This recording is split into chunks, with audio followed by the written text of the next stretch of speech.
Hi RailsConf, and welcome to my talk, How to be a Great Developer Without Being a Great Coder. This is a talk that I've been kicking around for about 6 years, basically since I started learning how to code. And the title's a bit tongue-in-cheek, I'll admit that, but it'll make a little bit more sense as we go. I also want to mention that this talk is very anecdotal to my personal journey, so your mileage may vary, but hopefully you can still get something out of it. Just keep in mind, I'm going to be talking about myself a lot. Let's start here. I'm Nicole Carpenter. I am a principal software developer at a company called A-Flight based in Chicago, and I'm here because I'm a great developer. Great, so that covers half the title. This talk might not be for you. It's actually not even written for this audience. I wrote this talk for a coding bootcamp that I volunteer at called Code Platoon, and it's a coding bootcamp for veterans that's based in Chicago. And this is a talk that I think is great for junior developers, people that are just learning how to code. And to be honest, this is a talk that I actually wrote for myself. It's something that I would have wanted to hear as I was learning to code 6 years ago. And I know that this audience is full of RailsConf people, smart, confident, well-adjusted developers. So this might not apply to you, but hopefully you can still get something out of it, because I think that the perspective is not that widely represented, and I think you'll still walk away having learned something. So let me give you a little background so you understand why I am qualified to give this talk. I started to learn to code in college, and to be honest, I didn't really love it. And coming out of college, it wasn't something that I thought, gosh, I want to do this for the rest of my life. I didn't think I was going to have a career as a developer. And a lot of the reason was because I really struggled with coding. I had to take a couple of programming classes just to get through my degree path. But during those classes, I didn't find the coding environment very supportive. A lot of times I would ask questions, and the professor or my peers would give me this attitude like, Nicole, you're supposed to know this. This is an incredibly easy thing. Like, how come you don't know how to do this? I think there was an expectation that I should have learned, or I should have known more going into the course than I did. And I found that really demotivating. It almost felt like Stack Overflow in real life.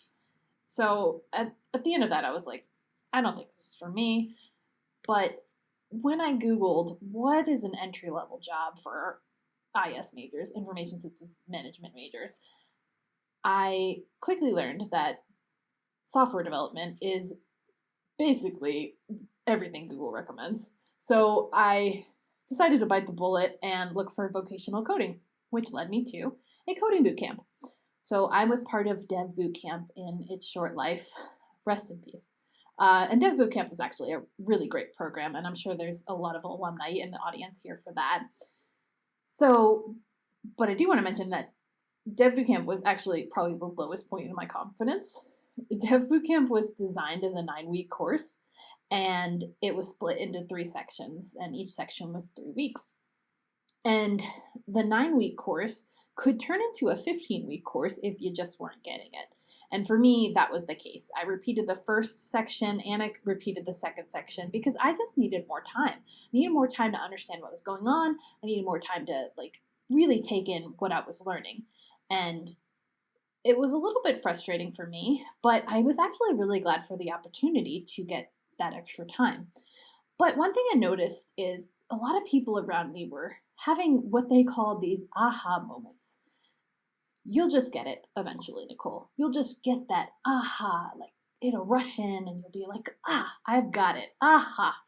And I never got those aha moments. Like all these things that were promised, I was like, they never came. And, I was thinking and considering that when I was like, what am I going to do when I finish this class? Like, I'm still not getting it. And I actually got a really good piece of advice from an alumni that came in, and it was a little bit hard to hear at the time, but what he said was that the discomfort that I was feeling in learning in that environment could very well follow me into my career as a developer. And he absolutely did not mean that to discourage me, although it maybe sounded like that at the time, or felt like that at the time. But what he was really trying to get at was that I need to be prepared, and I needed to be realistic about how I learned.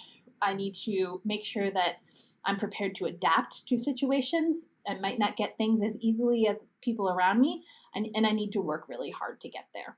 So once I finished my coding boot camp, I was like, okay, great. I'm ready for my junior developer career now, which absolutely was not the case. But luckily for me, there was the apprenticeship that I went through at 8th Light. So 8th Light is very well known for their apprenticeship model. And I was slated for a 7-month apprenticeship. And basically an apprenticeship at that point is you're being paid to learn. You're being paid to understand the fundamentals of, the level that they want every developer to be at with the fundamental things that we believe in with writing code.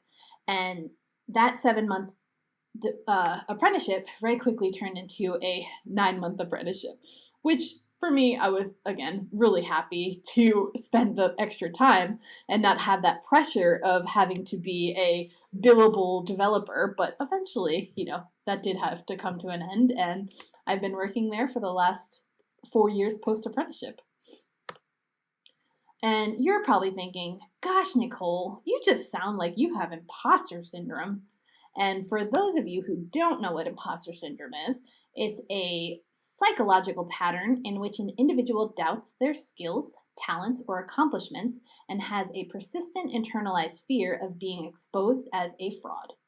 So, does that apply?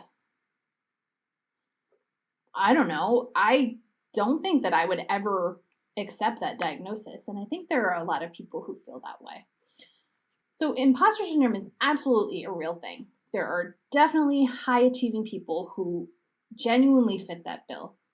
But there are also a lot of average-achieving people, and maybe even below average-achieving people who still have careers as developers, and even successful careers as developers. But on the technical level, they're trying to tread water while their peers are swimming laps around them. And that's kind of how I've felt almost the entire time in my career. Actually, that's how I felt. And especially working for a company like 8th Light, I feel like everybody I work with is a genius. I feel like I work with the smartest people on the planet.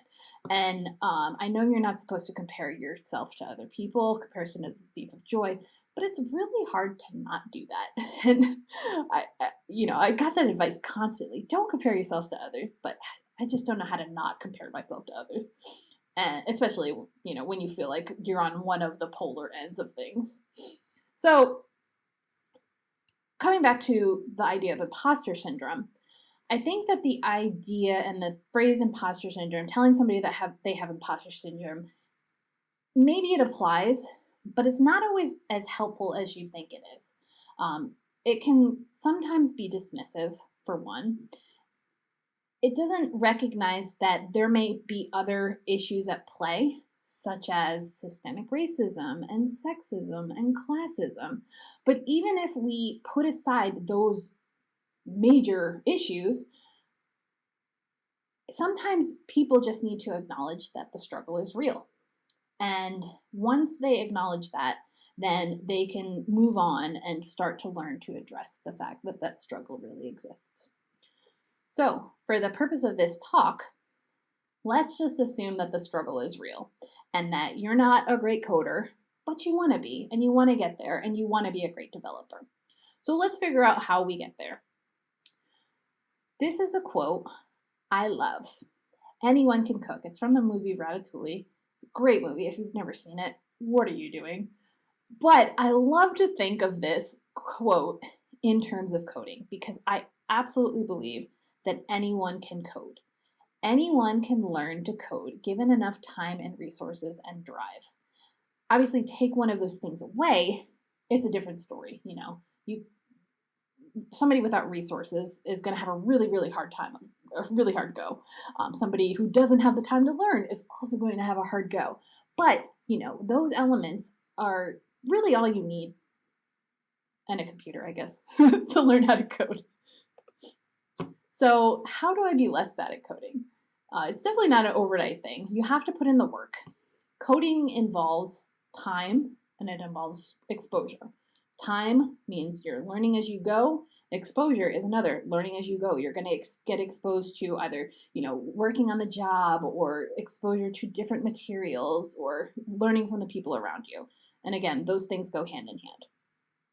Now, an important thing to know coming out of a college program, out of a CS program, out of a coding boot camp or an apprenticeship, or even if you're learning on, self-taught, you're not expected to know everything. A junior developer in their first job is not going to be expected to run a team. They're not going to be expected to be the genius on the staff. Unless you're going into a situation where you are the only developer, then maybe the expectations will be a little bit higher. But more than likely, your expectations for yourself technically are may very well be higher than what the employer has expectations of you. The important thing is that you go in eager to learn and eager to contribute, and you're going to learn as you go. But obviously, we have to address the fact that a lot of the job, a big, important, huge chunk of being a developer, being a coder, is writing code. Right out of the gate, we're not going to be geniuses. We're not going to know everything, but how do we get better? I've learned a lot of things from mentoring. So I've mentioned that I work with the coding boot camps. I work with students from the coding boot camp. And there are a few fundamental things that I notice that all developers encounter on day one. And again, the theme here is learning with time. So these are things that require time to master, but recognizing the problem on day one, or early at least, helps us learn to build those skills as we get more experience. So one of those things is learning to break down problems. So breaking down problems basically just means into logical steps that a computer can execute. So capturing what the problem is that you're trying to solve. A good example I like to use is tic-tac-toe. Everybody knows how to play tic-tac-toe. But does the computer know how to play tic-tac-toe? No, the computer is dumb. You are the smart one. You have to tell the computer how to play tic-tac-toe, how to display a board, how to make a move, how to win the game. Those are all incremental steps that are going to be in your program that you're going to have to break down for the problem to be able to solve it. Again, this is something that you will encounter on day one, but you're going to get better over time. And I'm way better now than I was 5 years ago with this. Another struggle point day one is code maintenance. So I see a lot of people tripping over their code. And, different languages have different pitfalls. We have indentations for Python, Java, JavaScript, missed brackets. With Ruby, I write in Ruby. It's Rails comp, I'm assuming most people here do. There's the end of your def and your class. So all of these little things, again, you're going to see them on day one, but as you learn more as a developer, as you're exposed to more code, as you're exposed to more learning materials, you're going to realize that, learning how to write expressive naming in the style of the language and learning how to write clean code and understanding that you want to be able to follow the code and follow the program through and understand what's happening. Those are all things that are going to help you as you progress as a developer. And again, day one, not going to be a master at it, but you'll get there. And then finally, day one, reading the error message. Errors, essentially every developer is going to see an error every day of their career, most likely. And this is something that I wish I learned on day one. It took me probably a good 3-4 days to understand that I wasn't being yelled at. I wasn't being screamed at by the code. The errors are there to help me.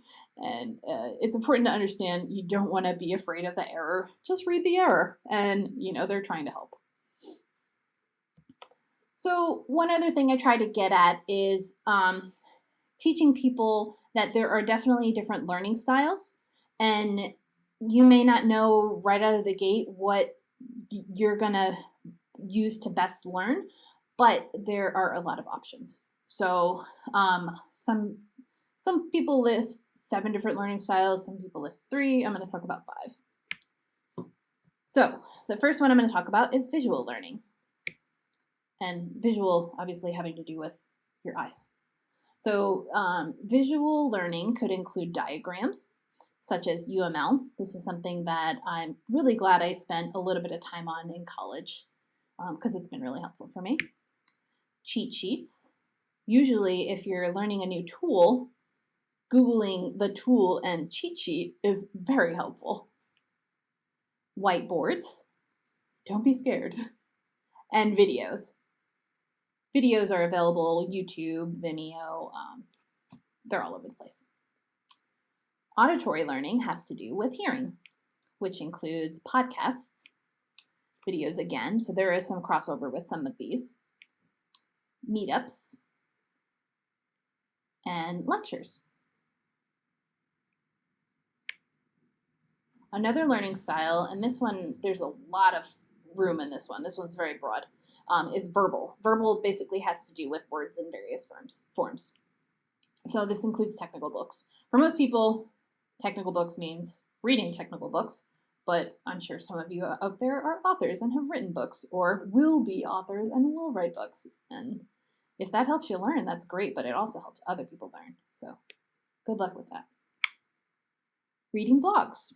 There are a lot of great ones out there. Writing blogs. This is another one. Writing blogs, it's something that I don't love doing, and I'll talk about that later, but it's really helpful for me to really drive home the point of what I'm learning. Note-taking is another one. Preparing talks.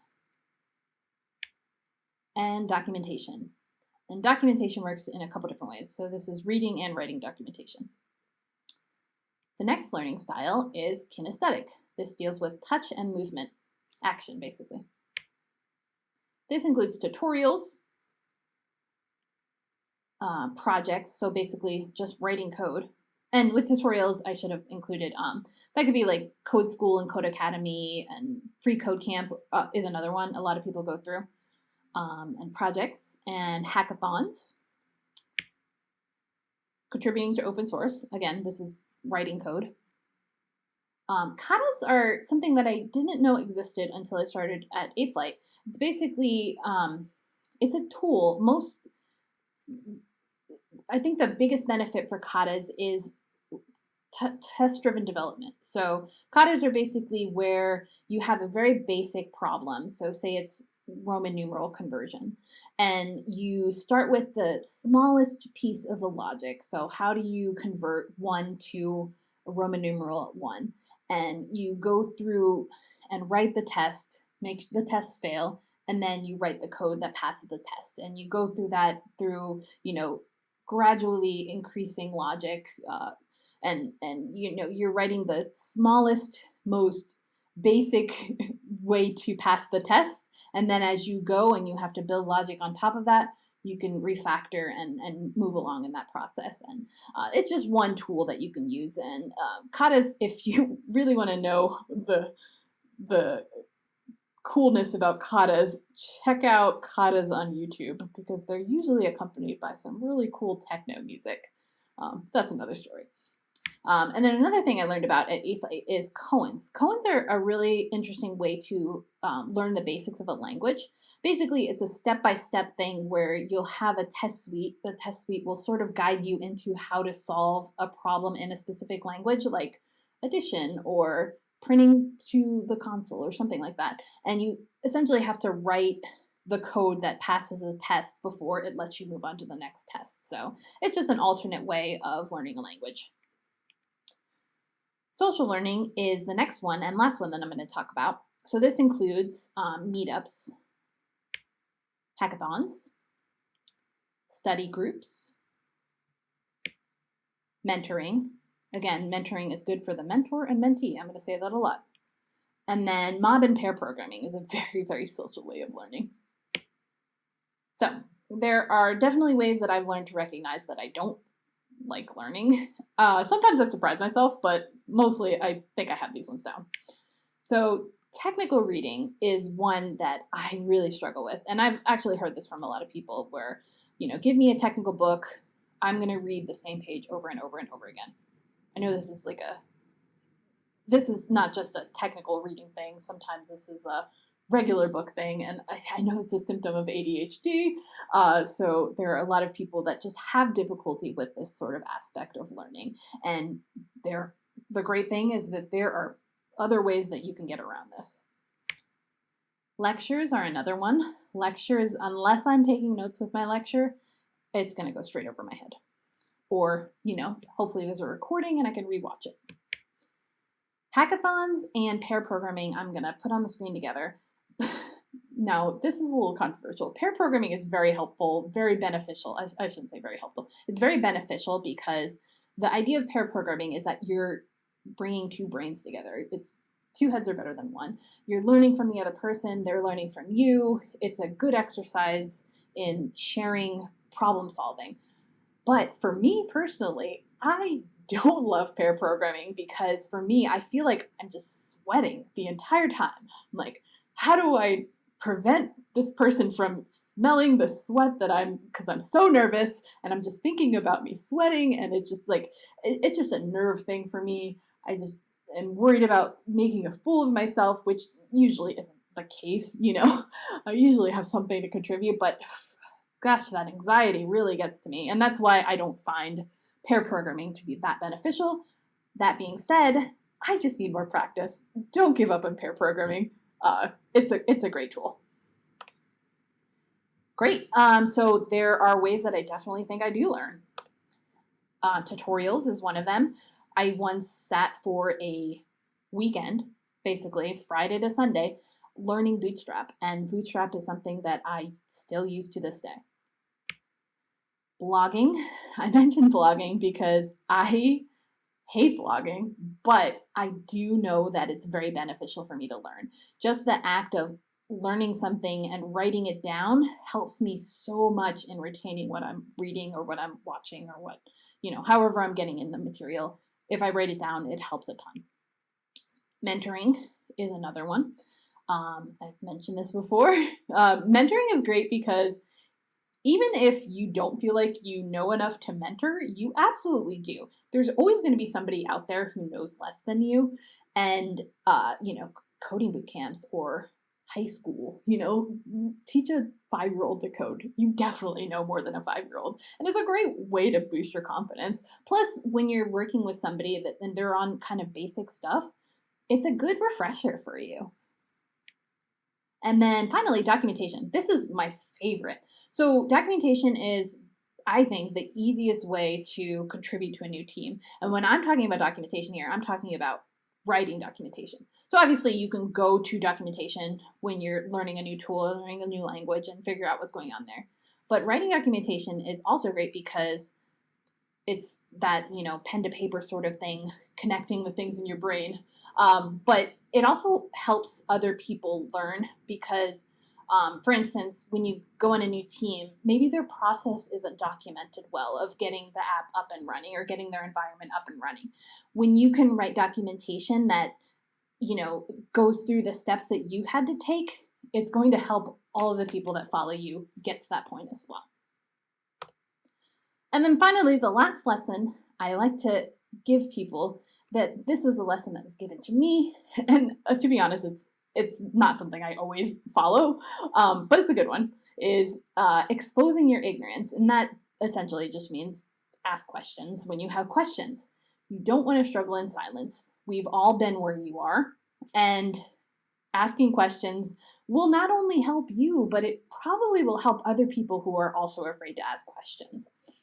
One strategy that I've used for asking questions is we have a Slack at work that is basically like ask for help.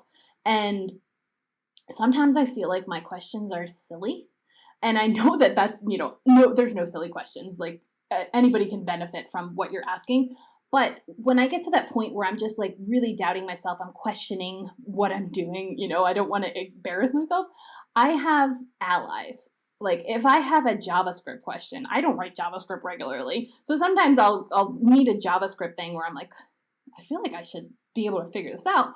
but I know somebody who is willing to help me on that JavaScript thing because they love writing in JavaScript and that's their thing. And I feel like I can safely go to that person and ask this question and they won't judge me and they'll make me feel safe when I'm asking it.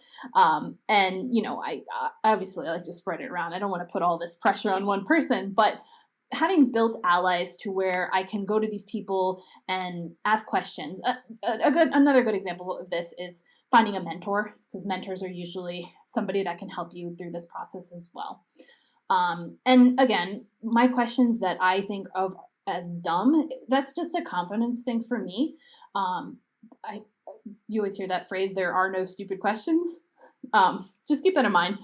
But like I said, if you don't feel confident to ask those questions, then building allies is a good strategy. All right, we've rounded the corner. We've discussed improving your coding abilities over time, but let's say that time has not yet elapsed and you're still not there. So you could still be a great developer. That's the moral of my talk. You can still be a great developer even if you aren't a great coder yet. And again, I want to repeat what I said at the beginning of this talk. This is very, very specific to my journey. It involves a lot of work that I do in order to use my strengths. And my strengths are being the hardest worker that exists, but that's not the only way to be a great developer. So again, your mileage may vary. I'm not giving advice. I just want to relate my story and maybe you can relate to it. So one of the strategies that I use to be a great developer is I don't say no to things. And this is something that I learned in the military. And it's actually the opposite of the advice that you're supposed to take. You're not supposed to volunteer for things in the military, but I did. And it was a great experience for me. In the military, I got to do many things that I would have never been able to do in real life had I not volunteered my time. Obviously, volunteering means that there's a cost to it, your free time. And it's important to make sure that the benefit that you get out of volunteering for things is equal to or greater than the cost. So that's just kind of a personal calculation that you have to do for yourself. But again, volunteering for me was a great way to expose me to different things or different people or different experiences in the military that I would have never been able to do. For instance, I get to release doves at Clint Eastwood's manor. Who does that? So that's kind of where I started to learn that strategy. And since then, I've adapted that into my career as a developer. So I do a lot and I work really hard and I spend a lot of time on things that aren't my coding job. I run 2 meetup groups. I co-organize a third. I volunteer. I help write a weekly newsletter. I have my hand in a lot of buckets. So that's just kind of how I roll. And again, the cost is time, but the benefit for me is the exposure. So there's other ways that you can contribute while you're also getting the benefit. So again, this is the cost benefit thing. The cost is time. The benefit is learning in this case. So one way is learning something and then teaching what you learned. So doing the research, sharing what you learned. This could be in a blog form or in a talk, writing down your notes, writing down documentation again, which I added here. It's a way to facilitate learning. So hosting tech events, again, that's something that I do. I helped host an internal conference at my job and everybody benefited, but so did I. And then another way is to mentor. This is the last time I hope I'll mention this because it is such an important thing. There were so many people that helped me in my journey that I think it's really important to give back. So mentoring, you could take on an apprentice like we have the opportunity to do so in our system of learning here at 8th Light. And then another option is to mentor in the community. So there are absolutely ways that you can contribute or be a great developer without actually spending time on those things. And, maybe you have a family, or maybe your extra time that you're spending beyond your job, you want to spend learning. And that's completely reasonable. Absolutely. So there are a lot of non-technical attributes that still will make you a great developer that you want to keep in mind. So one of them is having a positive attitude. This basically means you want to be the kind of person that you would want on your own team. Another one is being a good communicator. This takes a lot of forms. So this includes how you speak to people, on the day-to-day, asking questions. I mentioned before, exposing your ignorance, but asking questions is great because a lot of times other people have the same question, but they're afraid or don't want to speak up and ask it. So when you ask questions, other people learn as well. PR feedback is a way to communicate as well. When you're very deliberate about the merge requests or pull requests that you review, and you give feedback that is going to help the person improve. And communication can also involve documenting the processes that you find difficult. Being intellectually curious. This one's kind of weird. It's a little tough to tell somebody to be intellectually curious. It's like telling somebody to be passionate. So intellectual curiosity basically just means increasing your exposure to new things. Spending a little time each day reading or writing code, and eventually that's going to build you up to what can I learn next that's sort of involved in this thing that I'm learning. Being responsible, on the other hand, is a little bit more cut and dry. Follow through. Do what you say you're going to do. Good developers are also empathetic. Great developers are usually great people, and great people are people that care about other people on their team. And finally, being open-minded. There are a lot of people with a lot of experiences out there, and you want to be open to new ideas and learning from the people around you. And the last lesson is preserve your sanity. You are on your own journey. What helps you will be different from what helps other people. What makes me a great developer? It's not a one-size-fits approach. It involves a lot of time, a lot of energy, a lot of effort. That's my journey. You want to explore what makes you a great developer, because it might not be the same thing.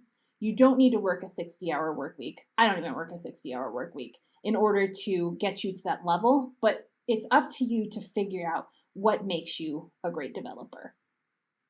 Thanks so much for joining me. You can find me at Nicole Carp USA on Twitter, and feel free to reach out to me on Discord. Thanks so much.